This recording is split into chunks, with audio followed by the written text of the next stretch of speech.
What's up guys, Ashtech here, and this is a real day in the life of the iPhone X.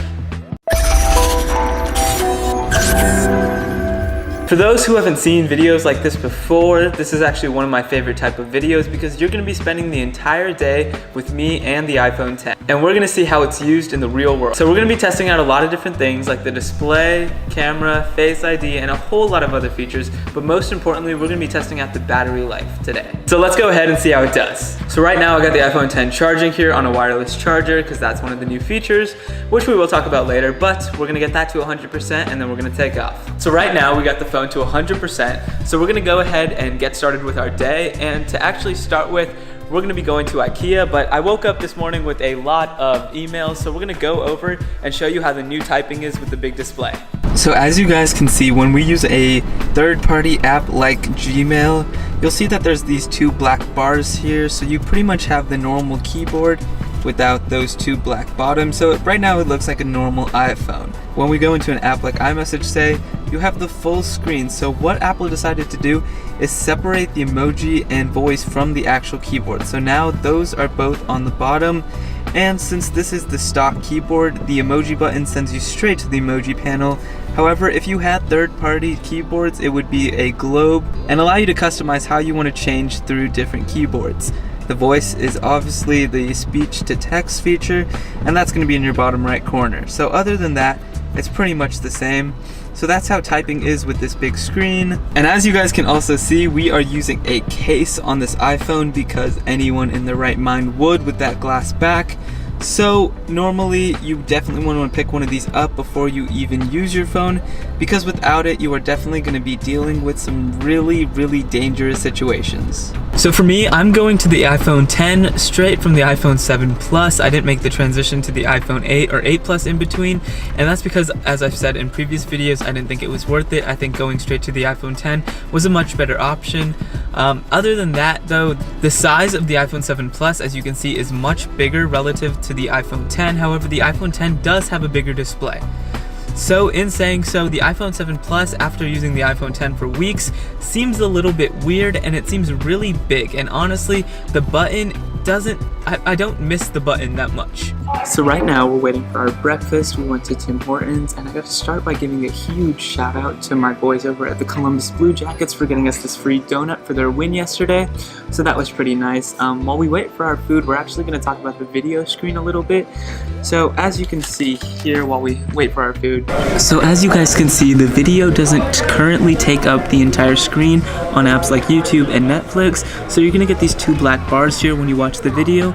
But as most phones, you have the option to zoom in which case you get the entire screen, and honestly, that just looks amazing. In fact, you barely even notice this notch here, which is actually awesome. I know a lot of people have had a problem with the notch, but I do not see an issue with it right now.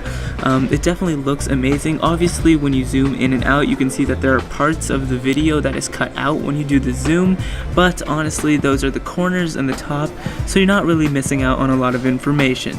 So honestly, video overall looks amazing, especially in full screen.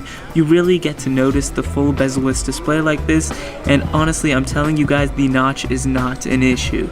Okay, so we're right now at Ikea, best place on God's great earth, and we're here to pick up some plants, check out some of their new things for the studio. So let's go inside and see what they have.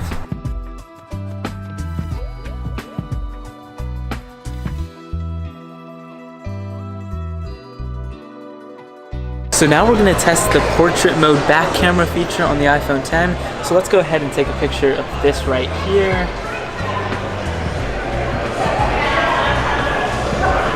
Got it. That was pretty quick. So as you can see, comes out pretty well. I mean, it's got that detail, it's not cutting any of the corners, and it blurs out the back pretty well. So that's kind of awesome. I mean, that looks really good. So now we're going to be testing the front portrait mode.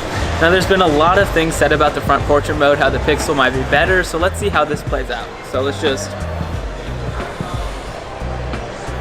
Alright, got it. And it's looking pretty good. I mean, the corners look pretty defined. It's not really cutting off any of the hair, any of the body, even the box. Everything else is pretty well blurred out in the back. So that's actually not a bad front portrait mode picture. I do have to say though that the Pixel 2 I've seen does have some nicer ones. It uses software rather than the camera itself, but that is something that Apple can definitely fix in an update, in a software update to its camera, so we'll see in the future. So now we're going to be testing out the Hdr Shot and see how much detail this phone can actually get. So we're going to take this picture here because it has a lot of detail in it. So let's just really quickly take a normal photo. It's going to be HDR.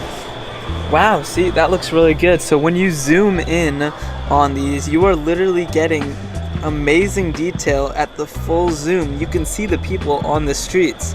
That's actually really cool. So you get amazing detail even through zooming, which means the HDR here is working really, really well. Alright guys, so as you guys just saw, we just hopped right into Best Buy real quick and we picked up this guy right over here who looks absolutely amazing, especially in portrait mode. I'll pull up a picture of him right now there. And as you guys saw, we paid for it completely with Face ID. So as you saw in the video, we obviously weren't talking, otherwise I'd be explaining this during the payment, but the guy was giving us a little bit of weird looks, so we decided not to do that.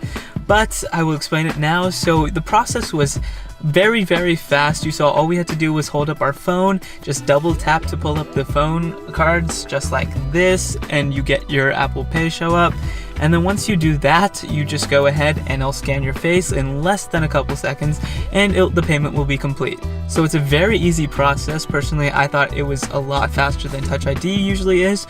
So personally, I prefer the Face ID payments. So right now it's about 1:43. We left the house at about 10 o'clock and our battery right now is still at 84%. So we've only lost 16% and we've been using the phone a lot. So that's pretty impressive. So let's keep going and see how it does. So now that we're on a road, and this road is kind of windy and bumpy, so it's a perfect place to test out the iPhone X's optical image stabilization on both the rear cameras. So why don't we go ahead and use the phone itself and take a video of the outside right now.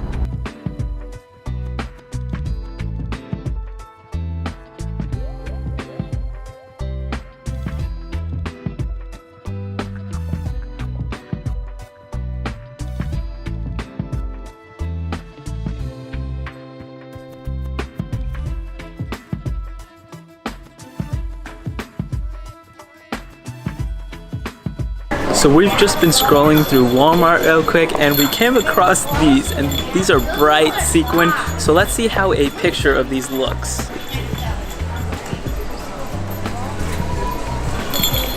So we got a quick picture here and wow, that actually pops. You can see each individual sequin. That's just awesome. All right, awesome. Let's keep going. So now we're gonna be talking a little bit about Face ID. So as always, Face ID isn't perfect, it just came out, and it is a software kind of thing, so as time goes on, it will get better. Lots of people say that Touch ID was near perfect. In fact, MKBHD said himself that if Touch ID has a 99% success rate, then Face ID has a 95% success rate, which still isn't bad, but it will add up over time with you unlocking your phone every day. So that's definitely something to watch out for. However, Face ID does work pretty well. So we're gonna go over a couple things right now. So as you guys can see, I'm testing the Face ID right now, and since I'm not looking at the iPhone X, I'm looking at this camera here, the iPhone X will not be unlocked, as you can see right there. So what I actually need to do to get it to unlock is turn my entire attention to the phone, which will then cause it to unlock, just as simply as that. However, this is a feature that you can turn off and on through your settings. So right now I have require intention for Face ID on. So what that means is basically you need to be looking directly at the phone and you have to have your eyes open in order for it to unlock. However, I actually prefer to have this feature off. And the reason for that is because I like to keep my phone on the table sometimes, and I like to use it throughout my day when I'm driving to either use maps or something. So I don't want to have to turn my attention when I'm driving or something directly to it, because that could cause distraction. So when you have it off and you lock it, I could be looking at this phone right here and it will still unlock the phone because it sees my general face and it's going to use it to unlock the phone. So right now we're going to test out the iPhone X low light capability with its pictures. So right now we're in a room, it's got all the lights off. All we got here, I'll even show you guys with a quick picture from this end, We just got a diffused light that we're using to light the camera, but other than that, all the light we're gonna be using is gonna be coming from this window here. So we're gonna test out the low light capability right now with a quick selfie, like that. And look at the light capability of this phone. I mean, it actually looks like the room is lit up, which it's not. It's completely dark in here. So that's actually really amazing as far as capabilities go.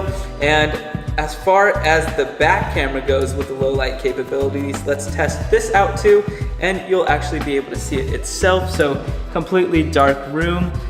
Right there, you can see that the low light capability is amazing. I mean, it seriously does look like there are lights on in this room. And as far as capabilities go, the camera on this phone is obviously gonna be amazing with the 2 different lenses and everything that it's got going for it. So I'm very, very happy with it. So right now, it's about 8:39 p.m. and we've got about 34% battery life. So our day is pretty much over. We're gonna go catch a movie, so we're gonna go ahead and do that. But other than that, that is the day in the life of the iPhone X, which is pretty awesome.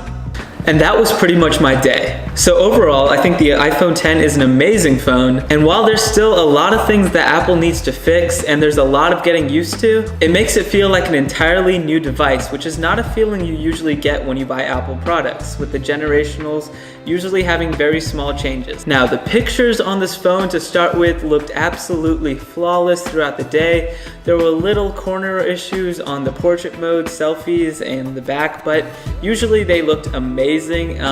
The HDR shots looked awesome, just the detail, the colors, everything that you get to see. And that's not even talking about optical image stabilization, which was flawless, completely. Very excited about using this phone to take pictures now. So the battery life on this phone is absolutely amazing, much better than previous devices that we've used before. Now, we use our phones a lot throughout our day as normal people. I myself use it a lot through gaming, videos, all the kind of streaming sources. And usually my phones don't make it throughout the day. However, this phone made it through the entire day without needing a charge.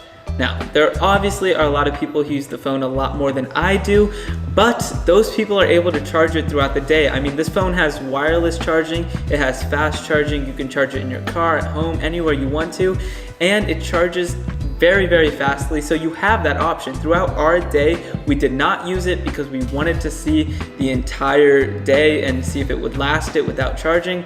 So we basically tested it out, and in my opinion, it passed all tests. So I've got to say, this phone is one of my favorite flagships of the year for sure. We'll see what they do next year. There's a lot of talks about the iPhone X or the iPhone X Plus, so we'll see what they decide to do with that. But other than that, this phone, definitely one of my favorite flagships of the year. So if you want to check out the unboxing video for this phone, we actually have that right there, so you can go ahead and check that out. So I hope you guys enjoyed this video. If you did, drop a like and make sure you subscribe, because we still got a lot of awesome iPhone X videos coming soon, as well as a lot of other videos, including DIY projects like building a briefcase gun, rocket launcher, and Spider-Man web shooters like we've done in the past. We're going to be moving forward with more current movies like Thor and the Justice League. So we'll see what we can come up with that. So make sure you're subscribed. Follow me on Instagram and Twitter. The links for those will be in the description below, because that's where we're going to post everything about upcoming videos, so you guys will be the first to know and can join in all the fun of the giveaways that we have on those platforms. So make sure you're following on then. Other than that, I will see you guys in the next one. Peace.